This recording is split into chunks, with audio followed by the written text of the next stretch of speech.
I am honored to be a part of this today. I'm grateful that you have taken the time out of a gorgeous Saturday afternoon. Kevin is really grateful that he's here. There's a bad storm, and we are grateful, Kevin, that you made the extra effort to get here, because his airport was shut down and he got to drive 4 hours to get to Philadelphia and come our way. Kevin Gutzman is New York Times best-selling author of The Politically Incorrect Guide to the Constitution, Virginia's American Revolution, and with Tom Woods, Who Killed the Constitution? The Federal Government versus American Liberty from World War I, also just after 1913, to Barack Obama. He's professor of history at Western Connecticut State University and lives in Bethel, Connecticut, where there's a lot of snow on the ground right now. Kevin, welcome to Texas. Thanks for being here. Come up and just have your wisdom for us.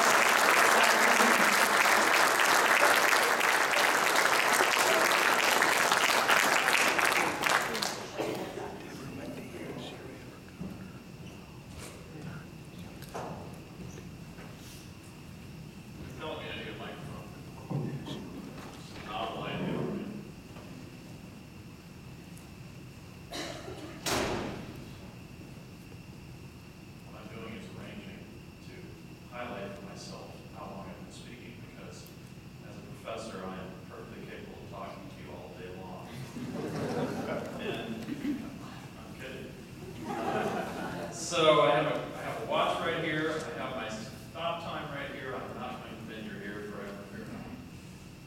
It's true. I actually saw on news this morning that in the last 16 hours there have been 32 inches of snow in the town next to mine. I assume that means that my wife wishes I were around to shovel. You can tell I'm heartbroken. I actually feel somewhat guilty for not being there to shovel. And then I feel guilty for not really feeling guilty. Anyway, Wayne had the idea that I should address you on the issue of the changes in the federal system over the last, well, however long it's been in existence. I know, but I'm being colloquial. And give you some idea of the ways that state and local organized people can push back against unconstitutional, undesirable, unjust, or all of the above federal initiatives. So I'm going to talk a bit about the way the Constitution was originally structured and the ways that it has changed over time, and maybe along the way allude to or outright advocate some steps we can take to restore our system. First of all, the Constitution, as it was originally adopted, and I described this at length in my latest book, James Madison and Making America, which I'm not trying to sell you, get it at a library, but I hope you'll take a chance to read it, because what I try very hard to do in James Madison and Making America is lay out the reasons why the Constitution originally was made as it is. And the short version of that is that the reason the Constitution was made the way it was is so we wouldn't end up with the kind of government we have now. But those of you who are familiar with Lysander Spooner, well, I'm not arguing with him. But people foresaw that government, or actually Madison, who's the central figure of my book, not to say the hero, because he's not a hero to me, although he's very interesting. But people like Madison did foresee that government officials, as I tell my undergraduates, want all the money, sex, power, and fame they can get. And so what you have to do is structure the government so that they have countervailing interests, and they have to settle for less money, sex, power, and fame than they'd like.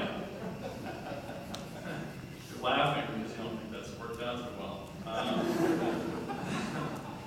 well. The original Constitution had several structural features that were intended to keep federal officials from grabbing at the powers that have been reserved to the states. When I say the powers that have been reserved to the states, I don't mean just the power to decide what you'll call what your local school mascot will be. I mean virtually all the authority we think of as being exercised by government originally was intended to be reserved to the states. By states, sometimes people who oppose what I'm saying will say, well, state governments, they're not really any better than the federal government. In fact, the average federal official probably has X amount of experience and went to X or Y school, and the average state official has less and went to a less prestigious. No, that's not what I'm talking about. When the Constitution uses the word states, and when Jeffersonians in general used the word states in the late 18th century, they didn't mean the government, they meant the sovereign people. So you are Texas, you and your neighbors, you're Texas, not that group in Austin. Although, of course, they have an important function, and sometimes they even try to fulfill it. But the point is that the Constitution was intended to give only a few powers to the central government. Which ones were they? Well, they were the ones that the experience of the Revolution and the period since the Revolution, I'm talking about the perspective of 1787, 88, so we're right after the Revolution. The experience of the Revolution and the period right after had shown, at least to the satisfaction of a good number of people, particularly in the political elite, that the states alone, or the states separately, couldn't exercise some of the important powers of government effectively. And so they had to be given to a central government. What were they? Well, Deborah talked about one, that was the power to coin money. What had happened, of course, during the Revolution was that politicians had seen that if you had a printing press, you could impress your constituents with the idea that you were going to give them something for nothing. And so the Constitution says that the states won't have the power to coin money, to print money. And of course, notice it does not say that the federal government will have the power to print money. It only gives the federal government power to coin money. That wasn't a word that was chosen randomly. If, under the original structure of the federal system, the states were deprived of the power and the federal government wasn't delegated that power, well then, to whom did that power eventuate? Who ended up with it? If, in other words, the Constitution said the states couldn't print money and didn't say the federal government could, then who was supposed to do that? And the answer is nobody. Nobody was supposed to do that. So this morning I had the first chance I've had in about 3 decades to take a look at the Houston Chronicle. And unfortunately, one thing the Houston Chronicle has in common with some of the papers in the part of the country I now live in, New England. I like to tell people I'm a Texan living in exile in New England. I feel even more that way when I come back to Texas. But one unfortunate attribute shared by the Chronicle and a lot of papers in New England is that Paul Krugman appears on the editorial page occasionally. Mr. Krugman was on the editorial page of the Chronicle this morning saying, well, now is not a good time to cut federal spending. And I was, chatting with some of your fellows earlier, and I said, yeah, I think by now is not a good time to cut federal spending. He means now, while Earth is going around the sun, it's not a good time to cut federal spending. But the point is, people like Krugman weren't supposed to have their druthers under the original system, the one that people actually consented to in the first place, because there wasn't supposed to be a government that was in the business of printing money and saying, here, we'll give you something for nothing, and thereby undercutting the standard of living of future generations. In fact, one reason the federal system was created was to deprive state governments of the power to do this. So they have been wantonly exercising through and since the Revolution. A second of those few functions that the federal government was supposed to have was the common defense. It was supposed to be responsible for fielding an army and funding it, sending diplomats abroad. And of course, that didn't mean so that Iraq could have the right kind of government, or so that girls in Afghanistan could go to school. Well, of course, in the abstract, if you ask me, well, would you rather girls in Afghanistan didn't go to school? My answer wouldn't be, my answer wouldn't be, yeah, that's what I'm hoping for, that they'll not be able to go to school. But the point is that the federal government wasn't supposed to be given a kind of supervisory authority over any foreign country any more than it was supposed to be given supervisory authority over ours. However, in case these states, little ones like Connecticut and Delaware and Rhode Island, even defend themselves, it was thought they could best do that with some central clearinghouse, and that was going to be one of the other very few functions of the federal government. So, besides the fact that people understood that this new government was only going to have a few powers, the enumeration of powers in Article 1, Section 8 of the Constitution that were being given to Congress was a short list. And the Federalists, when they went out among the people to sell this Constitution after the Constitution had been drafted in Philadelphia in summer of 1787, told people in at least 9 states that I know of, and I'm not talking about obscure Federalists either, people like Hamilton and Iredell and Madison and Randolph and so on, Cushing in Massachusetts and so on. They told people this new government will only have the powers that are expressly delegated. Expressly was the word that Governor Randolph used over and over and over in Virginia. In those days, the biggest and most populous state. So, besides that, of course, there also was a refusal of skeptics to trust these guys, and so they insisted in numerous states that if the new government went into effect, the Constitution be amended to make that principle explicit. So you end up not only with the understanding that was part of the sale of the Constitution that the government only had a few powers, but then the 10th Amendment, which Thomas Jefferson, when he was Secretary of State, called the underlying principle of the Constitution, made that explicit, that the new government only had a few powers. Why does this matter? Well, I know probably to this point it sounds entirely academic, but it isn't. It's not academic at all. The question is, should a few Rockefellers and Kennedys and Coles get together in secret in Washington and run your life? Or should they just have the power to conduct diplomatic relations with foreign countries and occasionally levy an army to defend us from attack, while we get around about the business of living freely in our own states, and if we decide we want government, handle it among our neighbors, or by occasionally referring it to some capital like Austin or Hartford. That latter model, which sounds very foreign, I'm sure, since in this building, the building material on the floor and the type of light bulbs we have, toilets in the bathroom, and basically everything in here is regulated by the federal government. All of it, I'd say, virtually all of it, unconstitutionally. What difference does that make? Well, these people have taken this control from us because ultimately, the unvarnished truth is, they've taken this control over our local affairs from us because they've convinced each other that they're smarter than we are.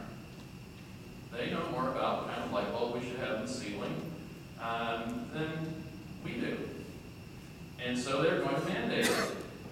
And then they can enforce it because they have that army we gave them to defend us in case we're attacked, which we very rarely are. So there's nothing more to it than that. They've essentially, this process that's especially been accelerating over the last 100 years, but that had little flickers before that too, of more and more power being exercised in Washington, has really meant not only that it was exercised more distantly, but that it was exercised by a different kind of people. Because the people who run the federal government aren't the average people. You know, the question is, all right, what share of the population graduated from Harvard and Yale law schools?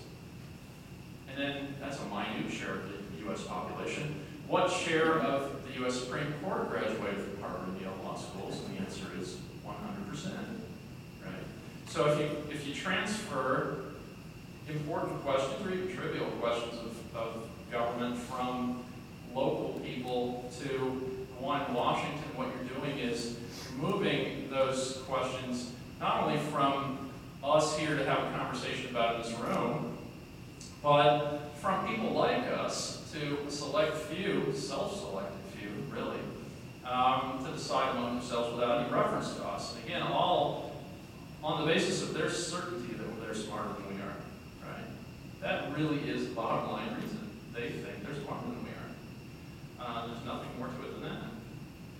And of course, if you do what I do, I don't encourage it because it's really kind of depressing, but if you do what I do and spend a lot of time reading the work product of these guys on the Supreme Court, you'll find they really aren't smarter than we are. And they often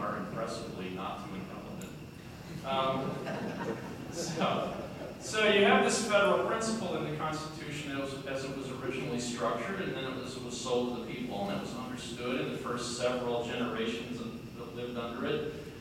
I mentioned that there's an enumeration of congressional powers in Article 1, Section 8, and then this principle of most powers being retained by the states, meaning us, not the government, but us, locally.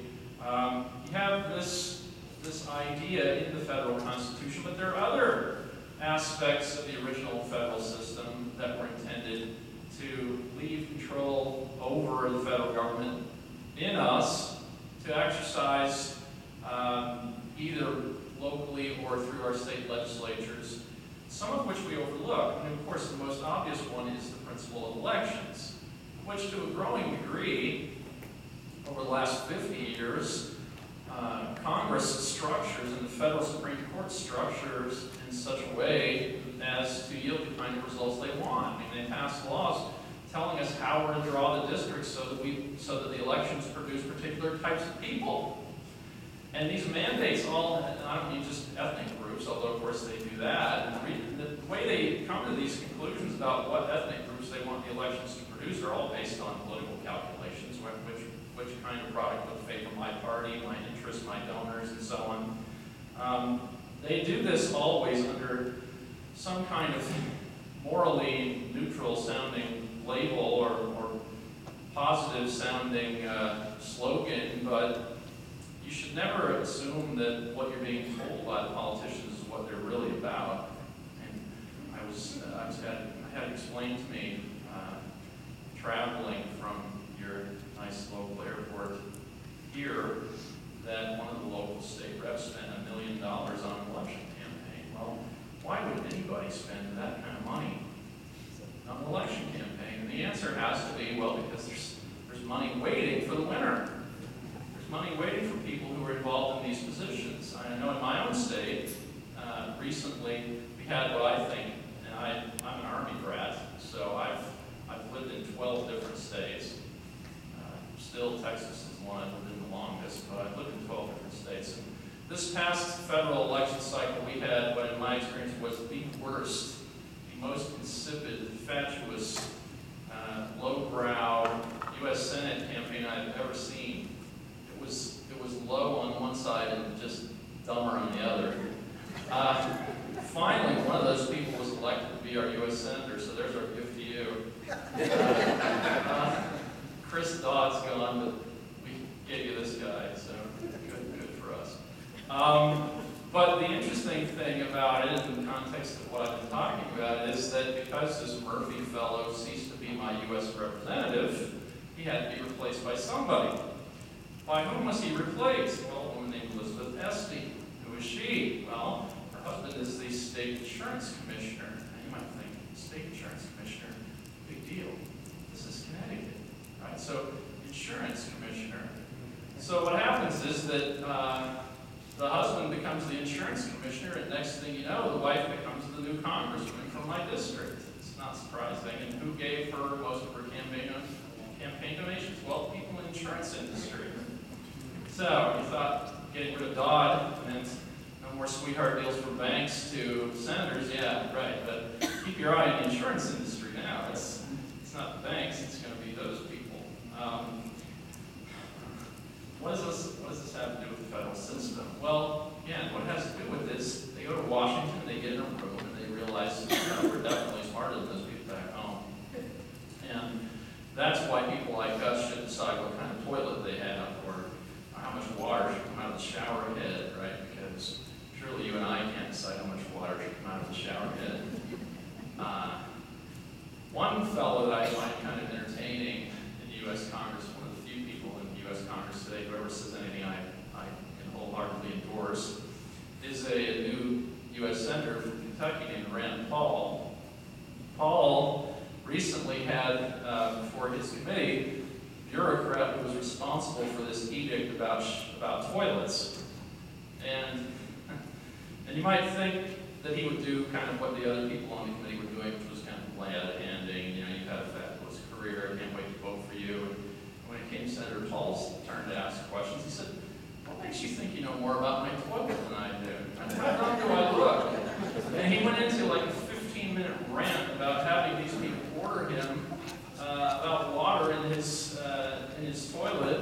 a new shower head and light filaments and the new light bulbs we're going to have to buy. Oh, I can't wait till people realize that's happening. I really am serious. I can't wait for that. And then to me, it's all a manifestation of the way that the constitutional system has been changing. Now, as they've persuaded themselves that we're doltish and they should herd us around like goats, they've been restructuring the government so that they undercut this principle. As a few minutes ago I said, Thomas Jefferson called this the underlying principle of the federal government. Whatever powers are not delegated to the federal government by the Constitution or denied by it to the states are reserved to the states respectively or to the people. That, in other words, is the principle of local self-government. This wasn't a randomly chosen principle that Jefferson called the underlying principle of the Constitution. This was the principle on the basis of which the American Revolution was waged. That's why there was an American Revolution. Not so we could have a symbol with an eagle on it and a stars and stripes flag, right? Not so we could have some, Hopi anthem or something. But because British were saying we didn't have right to local self-government through legislative elections. People just kind of sit back and allow them to tell them what kind of toilets to have. I find it disappointing that people don't complain about this kind of thing. Well, one that I have to be represented now by Hesby after 6 years with Murphy. That was bad enough. Oh, and then Murphy's opponent was Linda McMahon, the wrestling Svengali, right? That was, honestly, it was the stupidest. I don't use that word often, but it just, I made the mistake of watching one of their televised debates, and I was just thinking, in Connecticut, we have a lot of educated people. So, there's this principle. It's implicit in the federal Constitution. It was repeatedly reiterated by the Federalists in selling the Constitution. It was made explicit by the 10th Amendment. That's not the only thing in the original system that was supposed to limit the power of the central government and make sure that we had local control. And again, the second one is elections. Through elections, we're supposed to be able to defend ourselves against the tendency of people in Washington to butt into our lives in ways we don't like. Unfortunately, I'm here to report to you that our fellow citizens don't seem to mind having their heads padded as they're told what kind of toilet they can have. So that doesn't work too well. Thirdly, in Article 1 of the Constitution was the original way that the U.S. Senate was structured. This, I think, was actually the best part of the original Constitution. Unfortunately, it was something that was eliminated in 1913. 1913 is the annus horribla of, sorry, Tom, that's bad Latin. It was a really horrible year in American constitutional history because the way the system originally worked, and pardon me for lecturing a little bit at this point, the way the system originally worked was that each state was going to have its state legislature choose 2 members of the U.S. Senate. Okay?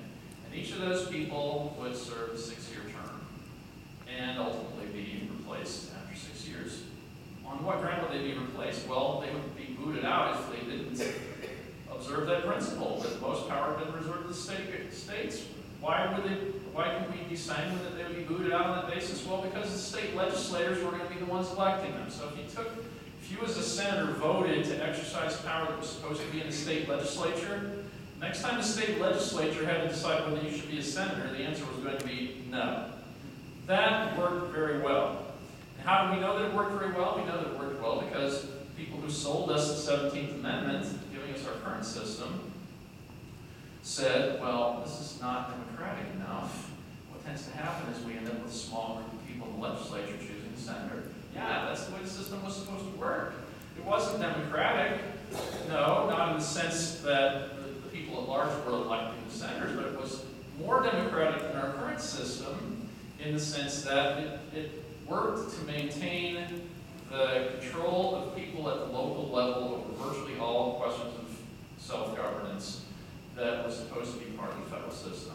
So in return for getting to vote every 6 years for the U.S. Senator, what you got was a Congress that was made up of 2 houses full of people who wanted to have more and more power and no check on this tendency. No check on this tendency. So nowadays, essentially the House and Senate are the same.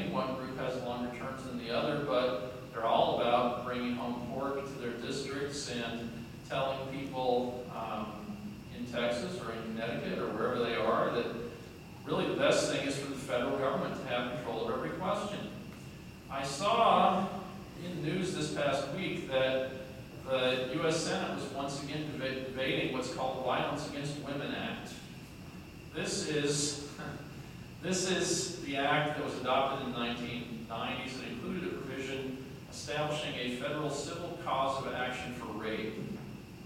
Now, this to me is a perfect illustration of the way the tendency I've been describing works. Once you get rid of civic education so that you had an electorate that was made up of people who respected this federal principle, and once you get rid of the original way that senators were chosen, what you have is a tendency for these people to want to have their pictures in the paper and want to grab all authority for themselves. And so it's inevitable that ultimately you'll have far more federal crimes. Vote for me, I'm the guy who made kidnapping a federal crime. Well, isn't it already a crime in every state? Yeah, but it should be a federal crime too. Why should it be a federal crime too? It's already a crime in every state. Well, if you don't think it should be, but you don't like kids, vote for me, not for him. That's what happens. So in the 90s, a U.S. Senator from Delaware, you may have heard of him, Joe Biden, sponsored this idea of a Federal Violence Against Women Act, and it should include a federal civil cause of action for rape. Now, isn't rape already a crime in every state? Well, yes. Can't you sue somebody? Isn't it a tort to commit rape? Yes. Isn't that true in every state? Yes. So Senator Biden would vote against your bill. Vote against him. He thinks women should be raped. Rape's not a bad thing. Congress passes this overwhelmingly. This past week, they're voting on it, and it's a typical 80-20 split in the Senate. Because nobody wants to say, although rape's a bad thing, there shouldn't be a federal statute providing any kind of civil punishment for it. This is what happens, again, when you restructure the Senate, make it just like the House. And when you have an electorate that seems to be oblivious to the principle that some questions should be controlled in Washington, most should be left to the states. So it's depressing. It's really disappointing that we've got rid of this. I think it's also probably a political impossibility ever to undo the 17th Amendment. But if I could have my way and change the federal Constitution, I would want to create new state checks on the federal government. There needs to be something. Maybe we can't say repeal the 17th Amendment because the demagoguery about, well, it'll be less democratic will come up again. There needs to be some countervailing authority, some state-level authority to check the federal government. By the way, a couple of times I've kind of sneered at the idea that it's more democratic than it is now. We have these statewide elections for senators. It's true that we have a popular election.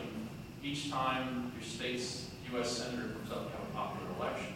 But did you know, probably didn't know, that if you were a U.S. Senate nominee in the Democratic Party, not picking on the Democrats, this is just a good illustration of the problems with the 17th Amendment.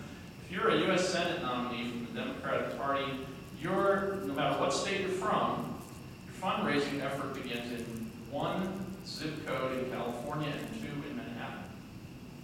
It doesn't matter what state you're from. You start fundraising in one zip code in California and two in Manhattan. Why is that? Well, it's because that's where all the big money Democrats are. So whom does the Democratic senator from South Dakota represent? South Dakotans. Or one zip code in California and two in Manhattan. Well, one thing you'd have a hard time saying that the U.S. senators from South Dakota never consider their putative constituents. On the other hand, you'll notice that that zip code in California tends to get what it wants out of the U.S. Senate. So I think it hasn't been democratic in the way that the people were sold, although I also think that the progressives who pushed the 17th Amendment have gotten more or less exactly what they wanted out of it, which was a clubbier U.S. Senate that was better able to centralize authority, and that was, of course, what progressives, capital P, the early 20th century political movement, that's what they stood for. Another of the limitations or checks that were left in the states on the tendency of people in power to want all the money, sex, power, and fame they could get, in other words, grab more power from the states and exercise it for themselves, was in Article 5 of the Constitution. Article 5 is the one that's about amendments. Now, in the Philadelphia Convention that wrote the Constitution, the committee came up with a provision for amending the Constitution. And that provision said that if 2/3 of each House of Congress voted for an amendment, it then would be submitted to the states, and it would be become part of the Constitution once 3/4 of the states have ratified it. So you know that this has been exercised, this power has been exercised by Congress in the states 27 times. We have 27 formal amendments to the federal Constitution. And I say formal because we have scads of informal ones. You know, that's done by federal courts, declaring, as of now, the Constitution means the opposite of what we used to say it meant, right? That, actually, I'm not joking, although it's somewhat amusing, it's somewhat depressing, somewhat suicide tempting. That's the way the system actually works far more often. But we do have these 27 Article 5 formal amendments to the Constitution. However, that system in Article 5 is only one of 2 systems provided by Article 5, because once the committee reported this provision back to the full convention in Philadelphia, one of the delegates, one of the most informed, learned, experienced, insightful, voluble delegates, George Mason from Virginia, said, well, you know, okay, this is a good idea. Clearly, it was in the Virginia plan. He agreed before the convention started with Madison's proposal that Virginia delegates suggest the Constitution had to be amendable. He says, well, this is a good idea, but the problem is that we might want an amendment because of some problem with Congress. And if Congress is the problem, we can't expect an amendment voted by 2/3 of each House of Congress and sent to the states for their ratification to correct the problem. In other words, if the problem you have in the system is that Congress is grabbing for more power than it's supposed to have, or paying itself more than it should, or something, letting the president go to war without declaring it, something, over and over.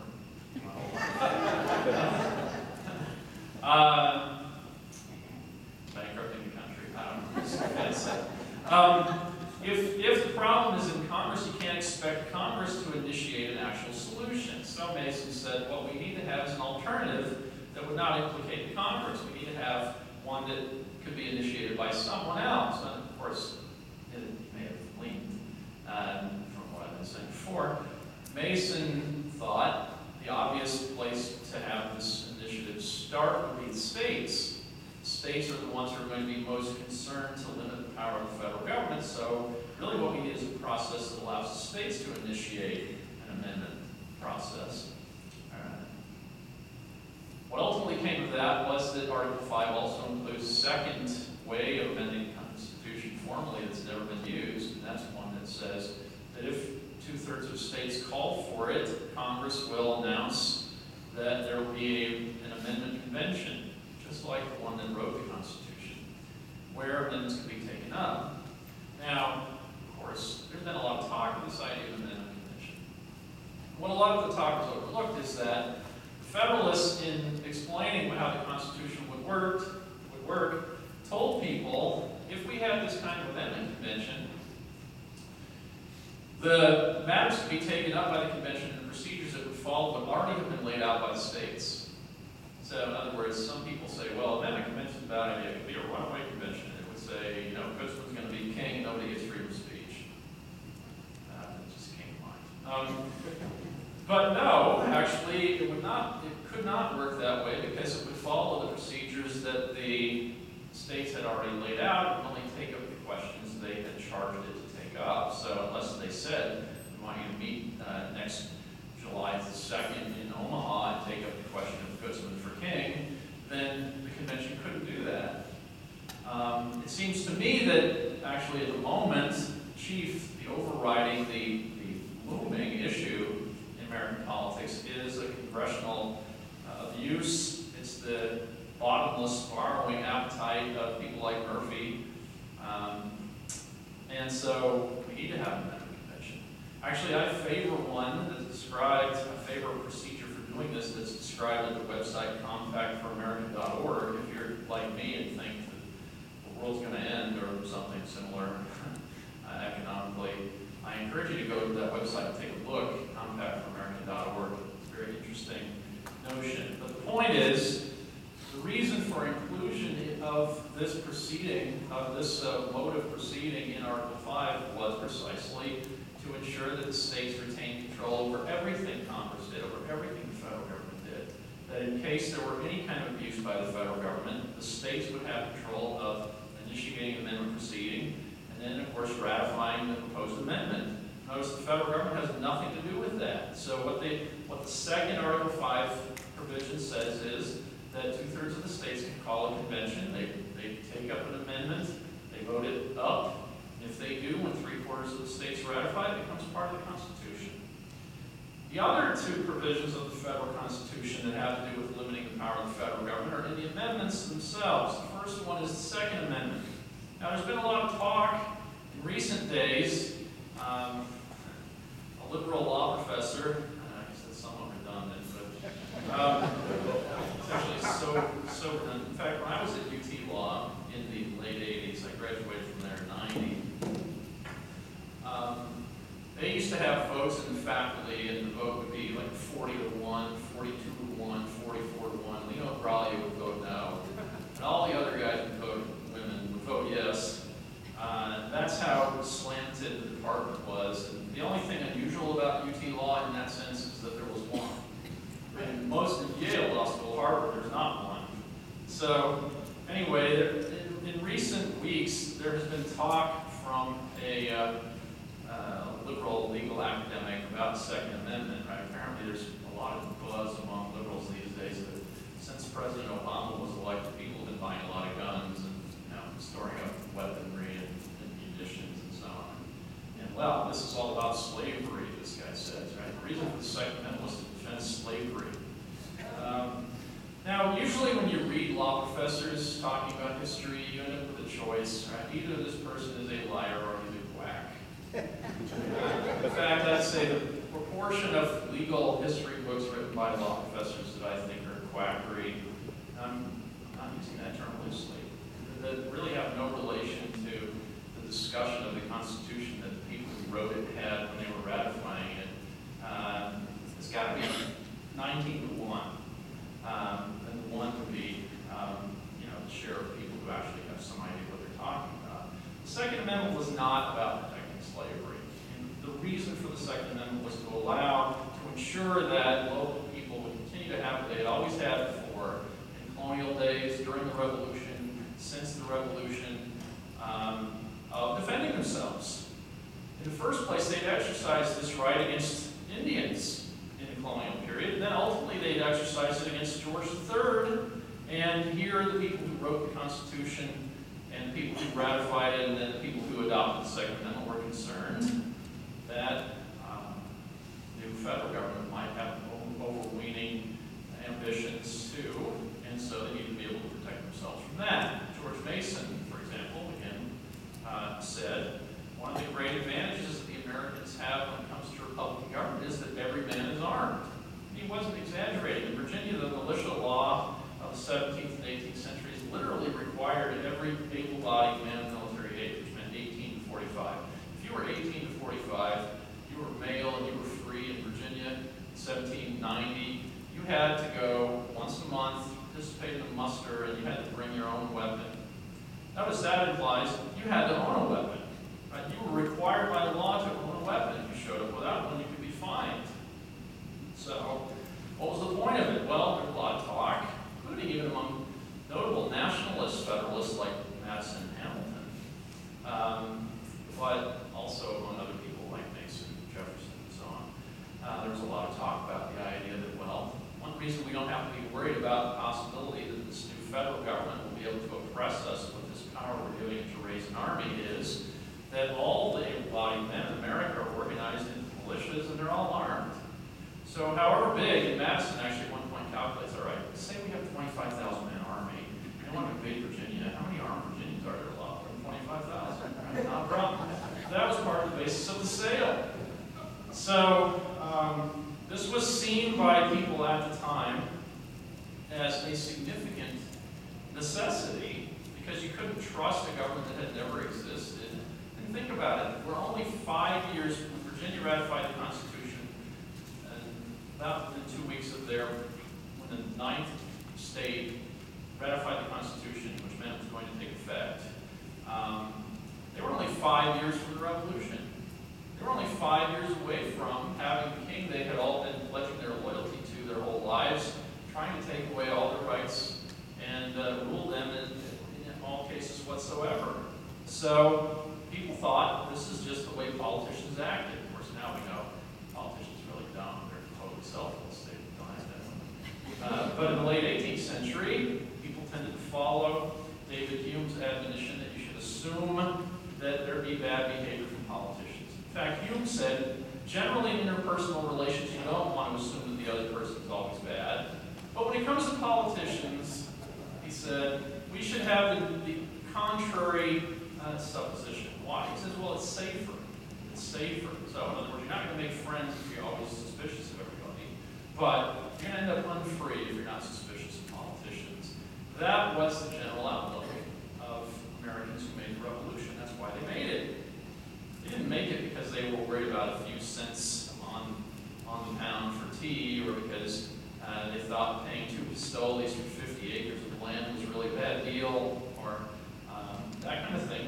It was the principle they were concerned about. So the Second Amendment represented the insistence of people in all the states, and every state whose ratification convention proposed amendments, proposed something like the Second Amendment.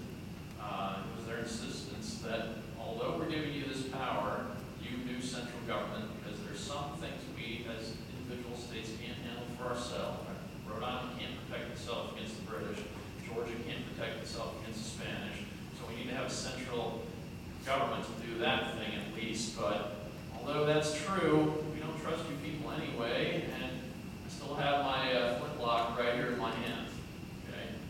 The other final of the original provisions that had to do with limiting the power of the central government, making sure that most government authority remained at the local level and was exercised through legislative elections at the local level, was the one I referred to a couple times before, the 10th Amendment. The extent to which the 10th Amendment was significant and has become not so by our time really can't be exaggerated. When I graduated from UT Law School in 1990, I had what every new law graduate has, which is the right to take the bar exam. You're actually not entitled to get any kind of job if you're a law school graduate until you pass the bar exam. So I took what's called a bar review course, which is basically 6 weeks of going 3 hours a day and learning how to be a lawyer. You didn't really do that in law school. So I was preparing to take the 3 sections of the Texas bar exam. Now, I don't know whether it's still true, but in 1990, Texas, maybe wisely, maybe ironically, maybe in a fit of humor, tortured aspiring lawyers more than any other state. That is, maybe it was the second longest bar exam in the country. So I think New York's was 3 days, Texas was 2.5. So for one of those 2.5 days, you had to take what was called the multi-state bar exam, which was a multiple choice test that was used by 42 or 43 states at the time. And I remember the woman who taught my bar review course, preparing me to take this multi-state exam, at one point said, if you get to the multi-state section, the multiple choice section, and one of the answers you're offered is the 10th Amendment, you know that is never right. That is always wrong. Never mark the 10th Amendment. And then she did what you're doing. She laughed. She laughed because, oh, this is so funny. Look, this is great insight I'm giving you. Now you know a rule. I've never answered the 10th Amendment. And she says, it hasn't been the right answer in the last 20 years of multi-state bar exams. So this was a fact. What's ironic about that is, as I said before, in 1791, President Washington's cabinet, in a very famous state paper, his memorandum on the bank bill that was being pushed by Alexander Hamilton in Congress, and now was being pushed by Hamilton in the cabinet, Thomas Jefferson said that the 10th Amendment was the underlying principle of the Constitution. From underlying principle of the Constitution to it's never the answer. That is the story of our progress from Thomas Jefferson as Secretary of State to Hillary Clinton as Secretary of State, right? And of course, their political philosophies reflect, the difference between their political philosophies reflects this change. Mrs. Clinton, not picking on her, but she's a perfect representative of the idea that, we're just smarter than you, we Yale people. We're just smarter than you, we should handle everything in the federal government unless, maybe we can do it through the UN, and actually that'd be cooperate with the French and the Dutch and the Russians, that'd be the South. But it's totally unlike the old American idea that things should be handled through local legislative elections. And people like Mrs. Clinton apparently don't have any ethical commitment to the notion that when they swore to uphold the Constitution that had any meaning. Actually, I often ask people to contemplate this question. What policy could somebody like Mrs. Clinton or President Obama or John McCain concoct mentally and then decide that they could not advocate until there were an amendment to the Constitution? In other words, what could they contemplate doing and think would violate the Constitution unless they amended it first? My answer is, well, nothing. There's nothing they could do that they would think would violate the Constitution. This is the sad situation we're in, because, of course, the Constitution, a written Constitution, has exactly one purpose. You don't need a Constitution to create a bicameral legislature, to have a chief executive, to have judges appointed for life. Britain had all of that when they wrote the U.S. Constitution. You didn't need a written Constitution to create that. But the reason you need a written Constitution was to limit the power of people in government. That's all it's supposed to do. And I put it to you, it does not do that. It doesn't do that. But, fortunately, there are these mechanisms I've been outlining in the federal Constitution that do allow us to prod our state legislature and our members of Congress to insist that this be done. It is still possible, although the power to do so is attenuated now. It's not so significant as it was before the 17th Amendment, late implementable development. But it's still possible for state-organized political impulses in America to rein in federal government behavior. One way is that amendment convention idea that I mentioned before, but then you also have elections, which don't seem ever to have this kind of result. And you have you have the Second Amendment, which people can insist on. And you also have, this is something that people don't often think of in this connection, but it's come into the news a lot in the last couple of months. You also have the requirement in the Article 6 of the Federal Constitution, I think it's Article 6, that people who are going to hold significant offices in state governments take oaths to uphold the federal Constitution. And the reason why this was included in the federal Constitution is that people like Madison, thinking about problems with the Articles of Confederation before the Philadelphia Convention, thought what had been happening was that often the state governments would just ignore federal policy.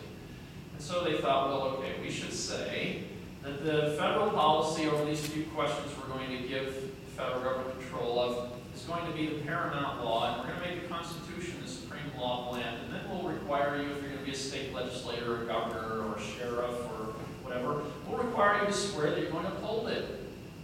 So that, they thought, in case the state legislature adopts a policy that's contrary to the federal Constitution, state executive and judicial officials then should follow the federal Constitution anyway. Or, optimally, the state legislature would say, well, this is a good idea, but it's contrary to the federal Constitution, we can't do that. Notice, federal officials are supposed to be doing that too. They don't intend to do it. But the point is, state legislative, executive, and judicial officials are supposed to be asking themselves how federal policies square with the Constitution all the time. And if they come to the honest judgment that they're inconsistent with the federal Constitution, their oath requires them not to obey, not to uphold federal policy. Actually, it's unconstitutional for them to do something that the federal government is purporting to require of them that's actually, in their opinion, unconstitutional. It used to be that there was a lot of, that there were prominent people in federal politics who said what I'm saying. And Thomas Jefferson said this on a famous occasion. Andrew Jackson famously said this while he was president. Abraham Lincoln said this while he was president. That ultimately my responsibility is to the Constitution. In their cases, they were saying my responsibility is to the Constitution, not to what the federal judges say. But if you're a state official, the same is true. Your responsibility is to the Constitution if it's in conflict with what the federal officials say. So this is another area in which there should be pushback from state governments and from local people